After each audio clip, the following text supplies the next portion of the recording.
What's going on, guys? Time here, and today I have a very awesome product to unbox for you guys today. It is the Sigma 35mm f1.4 for the Sony alpha mount. So let's go ahead and get started. So first, let's take a look around the box itself. It's a pretty simple and small box, actually a little smaller than I thought, and it shows you the labeling of the lens, what lens it is and what type it is. So this is the art one. It's actually the first art lens from Sigma. And on the side of the box, it tells you which mount this lens is made for, and as you can see, this is the Sony alpha mount. So now let's go ahead and crack this box open, and as you can see, there is a seal on top of the box, so you know that you'll be the first person who opened the box. And when you first open up the box, you'll get some paperwork, which are some manual and some warranty papers. Underneath those paperwork, you'll see a black case for the lens itself, and Sigma always include a lens case in their higher end lenses, so it's pretty nice for them to do that. When you open up the case, what you'll get is the Sigma lens itself wrapped inside this nice plastic bag. The lens itself is very well protected, so when it's shipping, you don't have to worry about it damaging.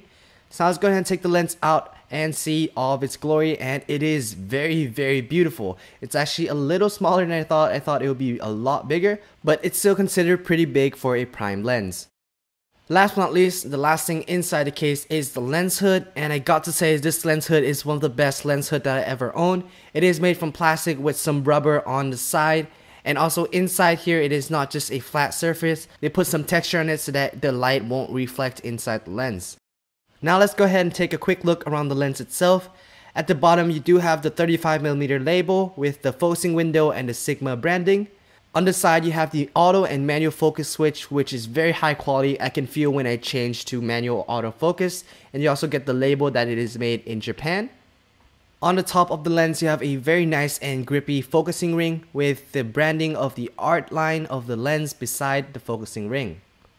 At the top of the lens, you have a very well made lens cap. It is designed so that you can access it while the lens hood is on. So what you do is use your two fingers to pinch it, and this will reveal the gorgeous piece of glass that this lens is made from. Now for the size comparison, if you have an iPhone 5 laying around, it's a little wider than an iPhone 5 and a lot thicker than an iPhone 5 if you want to compare it with that. So overall, I've used this lens for about a week now, and I'm very impressed with the build quality and also the optical quality of this lens. I'll give you a full review of this lens when I feel that I know this lens and that I've used it enough. And if you would like to buy the Sigma 35mm f1.4 for yourself, I do have my own online shop which sells this lens in all sorts of mounts like Canon, Nikon, Pentax, and Sony. The price that I'll give you for this lens is more than $100 less than the Amazon price, and this lens is already a bargain at $898 compared to the Nikon and Canon mount of the 35mm. So if you would like to buy it, please feel free to contact me via YouTube or the email which I'll leave in the description below. Before I end this video, I would like to briefly explain what this lens is capable of.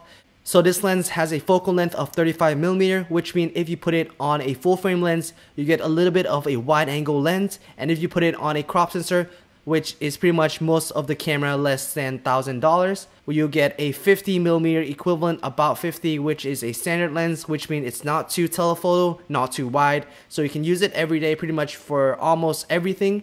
This lens has a maximum aperture of f1.4, which means that it will let in a lot of light, so you can shoot in low light with less noise and faster shutter speed. And it will also let you blur the background more to create that nice, beautiful, isolated picture. So I guess that's pretty much the unboxing and the first look of this Sigma lens. Thank you so much for watching. If you enjoyed this video, please feel free to give it a thumbs up, comment down below if you have any question, and please subscribe for more reviews.